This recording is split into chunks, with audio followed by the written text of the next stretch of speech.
colegas dentistas, recém-formados, você que está aí no finalzinho da sua jornada acadêmica, compartilhar hoje o caso de taurodontismo. Ó, uma ocorrência rara que eu não podia deixar de compartilhar com vocês, já que eu acolhi aqui no consultório, em raridade. Coloquei até lá no Stories um vídeo hoje falando de taurodontismo e pensei, gente, eu tenho que compartilhar isso em live para ficar registrado aqui no nosso feed, porque o taurodontismo é uma alteração no formato, né, na anatomia aí, principalmente da polpa dos dentes, e é uma coisa rara da gente encontrar e ela requer algumas atenções quando a gente observa esse diagnóstico assertivo de taurodontismo. Oi Dorinha, é Michele Corte, seja muito bem-vinda à nossa live aqui do Dentista Confiante. Hoje nós vamos falar sobre um achado raro dentro da odontologia, né? Uma alteração na anatomia dental que precisa ser observada, o taurodontismo. Ele não é comum de ser encontrado, gente, e eu tive a gratidão, né, de acolher essa semana um paciente que apresentava essa alteração na formação do dente. Vou mostrar aqui para vocês.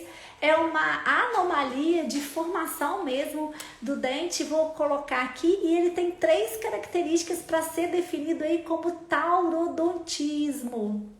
E hoje é uma live rapidinha, surpresa, porque eu não poderia deixar de compartilhar aí com vocês esse caso clínico que eu acolhi de taurodontismo. Olha, essa alteração, né, na formação aí dos dentes molares, que a característica, ó, o taurodontismo, ele tem 3 características. A primeira é em relação à câmara pulpar volumosa. O assoalho da câmara pulpar, ele na apical, né, muito próximo à apical, então você vê uma câmara pulpar muito volumosa. E o dente não apresenta aquela constrição, gente, aquela região amelo-sementária, aquele fechamento de molar ali, tá? Caracterizando esse dente como um taurodente. É uma raridade, eu precisava compartilhar aí com você.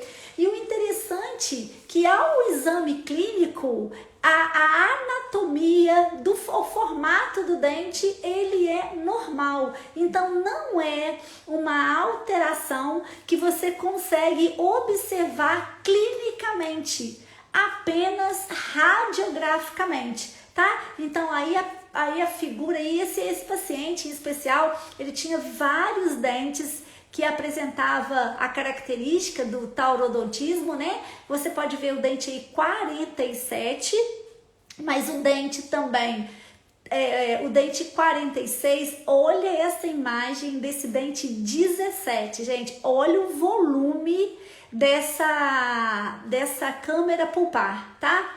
Então, para fazer o diagnóstico, quando vocês observarem um raio-x, uma câmara pulpar ampliada, como vocês podem ver, né? O assoalho dessa câmara pulpar deslocado para a região apical, raízes curtas e ausência daquele contorninho da coroa ali, o dente passa num sentido mais reto aí. Esse dente apresenta taurodontismo. Durante muito tempo, essa anomalia, né, essa alteração, ela chamava muita atenção porque ela estava relacionada a algumas síndromes. Por exemplo, é comum você encontrar relacionada ela com uma síndrome de Down e outras síndromes também. Mas hoje, os artigos, eles mostram não, que podem surgir aleatório em pacientes. Não é uma condição genética o taurodontismo, mas pode ser encontrada em situações isoladas nos pacientes, não relacionadas a uma síndrome, tá bom? Mas é muito importante, os artigos sempre chamam atenção a isso. Quando você fizer um diagnóstico, observar o taurodontismo, você fazer uma pesquisa no paciente, conversar com os familiares, com o próprio paciente, para a gente descartar se alguma síndrome pode estar aí relacionada. Quem agora, é raro, mas quem agora avaliar um raio-x e ver o dente com esse formato vai lembrar dessa nossa live aqui, tá bom? E aí, quando eu disponibilizei, eu até abri essa live, porque surgiram algumas perguntas que eu anotei aqui, né? A primeira pergunta, gente, é sobre qual a atenção que a gente tem que ter caso o paciente apresente taurodontismo. A primeira atenção é em relação a se está relacionada com alguma síndrome. Então a gente precisa ir mais fundo na nossa anamnese, se for o caso de criança, né, conversar com os pais, se for de paciente adulto, verificar se tem alguma síndrome relacionada. A segunda situação, gente, é que imagine vocês desse dente, esse taurodente, precisar fazer um tratamento de canal. O tratamento de canal em dentes com taurodontismo, ele exige uma técnica mais complexa, é um tratamento mais difícil. Então, outro alerta é que a gente precisa orientar esse paciente, que ele precisa zelar mais pela higiene, uso do fio dental, então ter um zelo maior ainda com a saúde bucal para que ele evite cárie ou qualquer outra situação nesse dente que possa levar esse dente à necessidade de um tratamento de canal, tá? Então a gente precisa orientar esse paciente porque o tratamento de canal nesses taurodentes, eles são mais complexos, tá? A previsibilidade não é muito satisfatória, então a gente precisa orientar os pacientes que apresentam taurodentes para preservar, para cuidar com bastante carinho desse dente, tá bom? Essa é uma outra situação, tá? Da gente preservar aí esse dente aí. E existe, pessoal, e pelo esse raio-x a gente consegue observar também em relação à classificação do taurodente. Isso é muito da literatura, mas é bom a gente saber, né? Já que a gente já fez um diagnóstico de um taurodente, vamos ver as variações, então, compartilhando com vocês. Vou colocar um videozinho daqui a pouquinho para vocês observarem que o paciente tem essa situação em vários dentes, em vários molares. O molar é que normalmente é acometido, tá? E o taurodente apresenta essas 3 características para ser identificado como taurodente. Primeiro, é essa câmara pulpar aí bem dilatada, bem ampla, né? O assoalho da câmara pulpar, ele sofre esse deslocamento para o sentido apical, então o dente apresenta raízes curtas, né?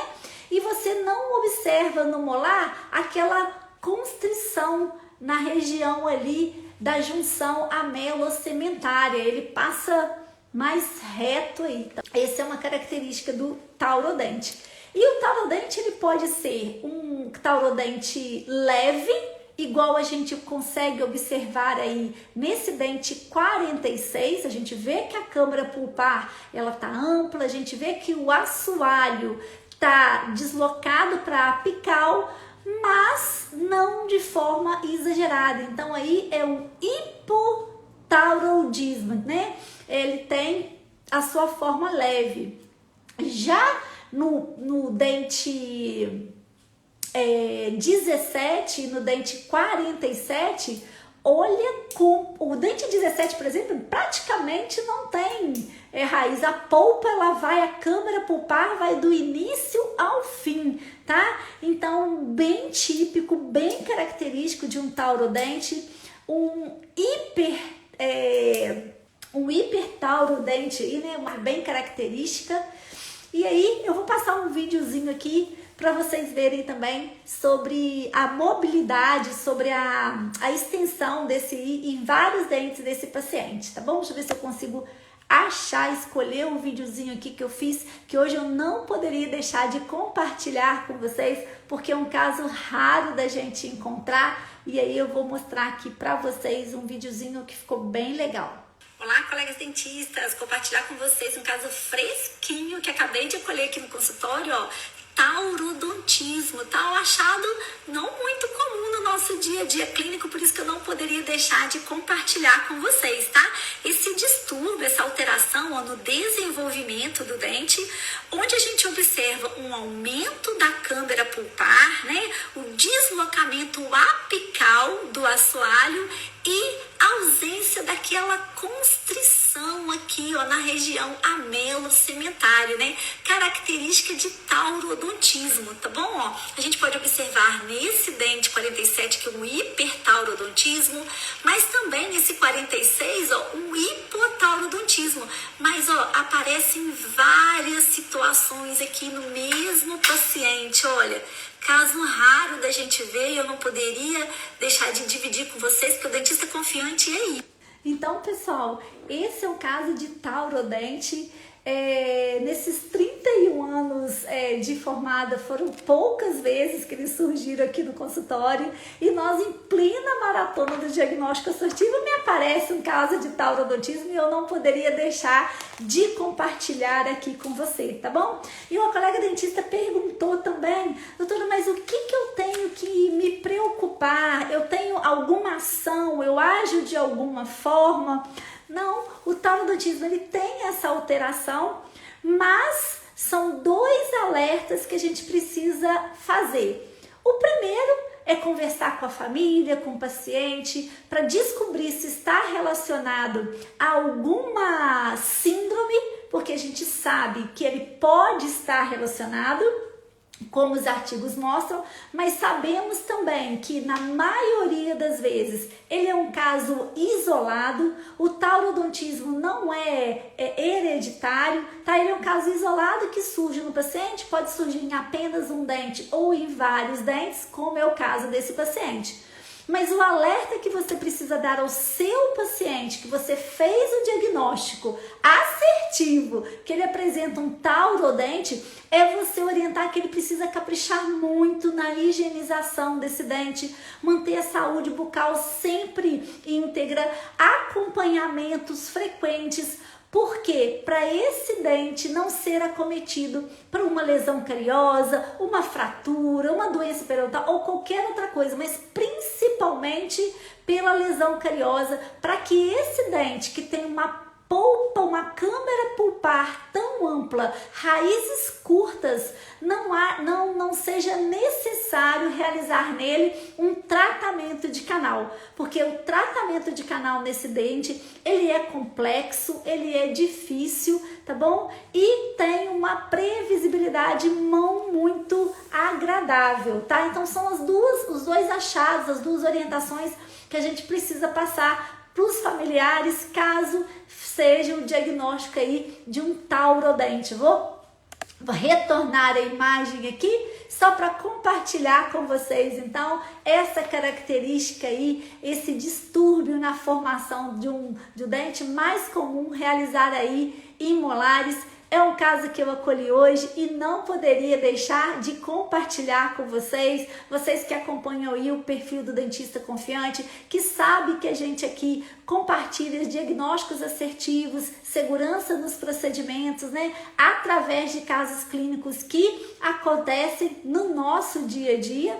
E agradecer a vocês todos a presença na nossa live de hoje. A live vai ficar salva, a Rosa, né, sempre pergunta, a live vai ficar salva aqui no nosso feed para que vocês conheçam esse caso raro de taurodontismo. É um achado raro no dia a dia nosso da clínica, mas que eu não poderia deixar de compartilhar aqui com vocês hoje, tá bom? Muito obrigada por mais uma presença de todos vocês na live do Dentista Confiante e a gente segue aí na nossa semana da Maratona do Diagnóstico Assertivo. Gente, bora lá! Fiquem com Deus, uma sexta-feira e principalmente um final de semana abençoado para todos vocês.